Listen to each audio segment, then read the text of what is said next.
Kemiskinan tegar atau miskin tegar merujuk pada kondisi kemiskinan yang berlangsung dalam jangka waktu yang panjang dan sulit untuk keluar dari situasi tersebut. Orang-orang yang mengalami kemiskinan tegar biasanya hidup di bawah garis kemiskinan dalam jangka waktu yang lama, bahkan seringkali diturunkan dari satu generasi ke generasi berikutnya.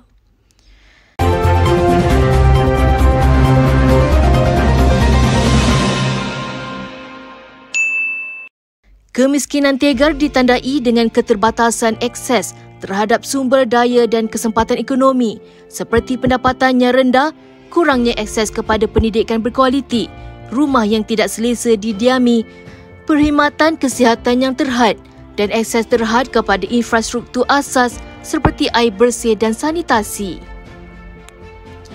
Kemiskinan tegar juga boleh disebabkan oleh pelbagai faktor yang kompleks, termasuk kekurangan peluang pekerjaan yang layak, pendidikan yang tidak mencukupi, ketidaksamaan sosial dan ekonomi, konflik, gangguan politik, kekurangan akses kepada sumber yang produktif dan diskriminasi. Kerajaan Perpaduan bertekad untuk menoktakan masalah kemiskinan tegar yang didapati masih membelenggu golongan rakyat tertentu di negara ini, kata Perdana Menteri Datuk Seri Anwar Ibrahim. Beliau berkata, adalah sesuatu yang mengaibkan apabila negara seperti Malaysia yang mempunyai pelbagai hasil namun masih gagal menyelesaikan isu kemiskinan tegar dalam kalangan rakyatnya. Jelasnya, tumpuan lebih akan diberikan kepada negeri yang didapati mempunyai jumlah penduduk miskin tegar yang tinggi bagi membantu mereka keluar dari kepompong kesukaran hidup. Antara negeri yang masih catat jumlah kemiskinan tegar adalah termasuk Sabah, Sarawak, Kelantan, Terengganu dan Kedah. Membasmi kemiskinan tegar adalah matlamat yang sangat penting dan kompleks. Sebab itu keutamaan saya selainnya itu adalah untuk membasmi kemiskinan. Ada sekarang ini 130,000 ketua keluarga miskin tegar. Dia fakir di negara kita. Dan saya arahkan seluruh kabinet, seluruh jentera kerajaan, Tan Sri KSN ada, tanpa tolak ansur dan kecuali, mesti dan wajib selesaikan masalah kemiskinan tegar tahun ini juga. Walaupun tiada penyelesaian segera untuk masalah ini, terdapat langkah-langkah yang boleh diambil untuk mengurangkan kemiskinan secara mampan. Berikut adalah beberapa strategi yang boleh dilaksanakan oleh kerajaan untuk memastikan objektif ini tercapai. Pertama, pendidikan berkualiti. Melabur dalam pendidikan adalah kunci kepada pengurangan kemiskinan jangka panjang. Meningkatkan akses kepada pendidikan berkualiti, terutamanya untuk kanak-kanak daripada keluarga miskin, boleh membantu memecahkan kitaran kemiskinan. Adalah penting untuk memastikan golongan miskin mendapat akses yang sama kepada pendidikan. Ini termasuk membina sekolah di kawasan terpencil atau komuniti miskin, menyediakan pengangkutan yang berpatutan ke sekolah dan menghapuskan halangan kewangan yang menghalang akses kepada pendidikan seperti yuran pendaftaran dan peralatan sekolah. Kedua, pemerkasaan ekonomi. Menggalakkan pembangunan ekonomi yang inklusif dan mampan boleh membantu mengurangkan kemiskinan. Ini boleh dicapai melalui pelbagai cara, seperti menyediakan latihan kemahiran dan pendidikan vokasional kepada golongan miskin. Ini boleh membantu meningkatkan kelayakan mereka untuk mencari pekerjaan yang lebih baik.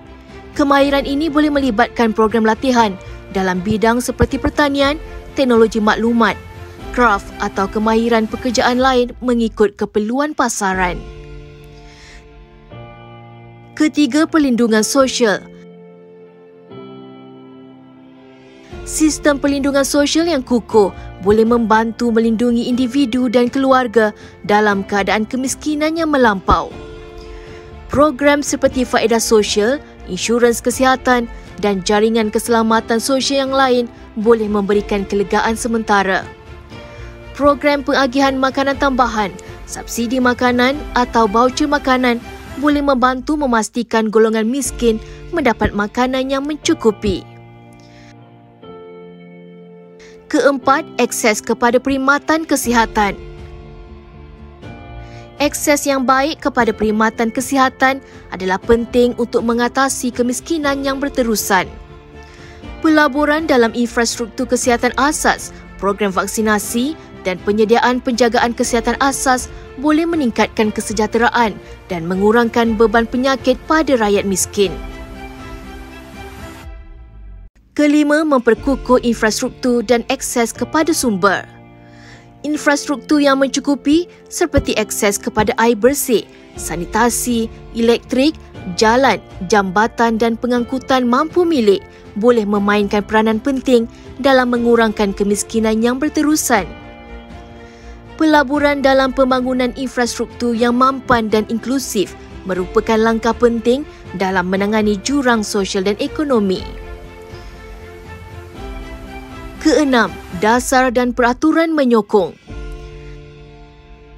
Dasar dan peraturan yang sesuai adalah penting untuk memerangi kemiskinan yang berterusan.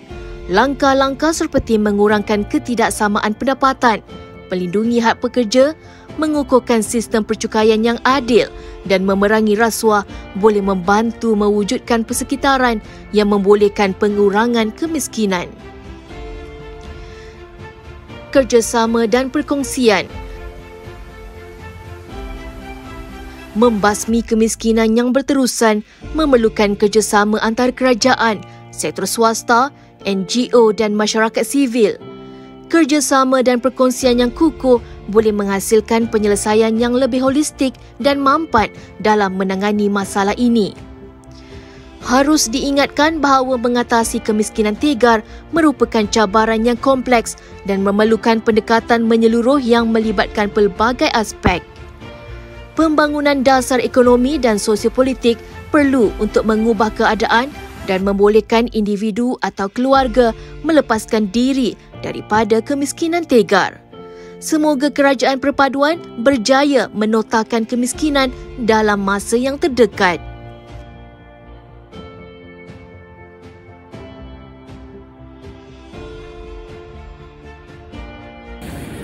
Masalah masyarakat desa ni masih banyak. Saudara Datuk Seri Zahid sebut tentang kemiskinan tegar. Dan walaupun ada agensi-agensi lain, kementerian ini sangat penting, termasuk JAKWA, KEMAS, untuk mendapat maklumat yang tepat dari kalangan yang dianggap kemiskinan tegar, kerana kita kata tahun ini 2023 kita mesti noktahkan jumlah kemiskinan tegar termasuk di Negeri Sembilan ini. Maknanya orang kata tidak praktikal. Berapa jumlah? 130,000 keluarga. Sekarang ini sudah cecah 50-60% yang masuk, yang telah mendapat jumlah yang kita rasa melepaskan dia daripada kemiskinan tegar. Jadi keseluruhan jentera kerajaan mestilah buat ke arah itu. Kalau tidak, kita hanya bincang high speed railway, ECRL, projek mega Twin Tower, Kota Baru, Putrajaya. Yang miskin beli susu anak pun tak cukup, ya. Beli pakaian sekolah pun tak cukup wang. Itu yang kita berikan keutamaan, saudara. Dan saya percaya insya-Allah dengan sokongan dan Kementerian Kemajuan Desa dan Wilayah ini, kementerian yang sangat penting dan strategik yang dapat menyantuni rakyat majoriti orang Melayu untuk dibantu di mana yang perlu, termasuk kelompok-kelompok kecil miskin Cina, India, orang asli itu di pedalaman Sabah Sarawak.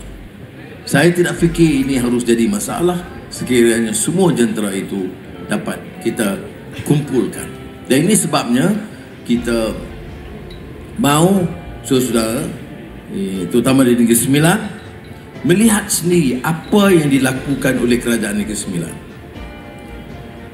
mengetahui program-programnya. Dan bukan hanya menggunakan ruang politik untuk menyerang orang lain.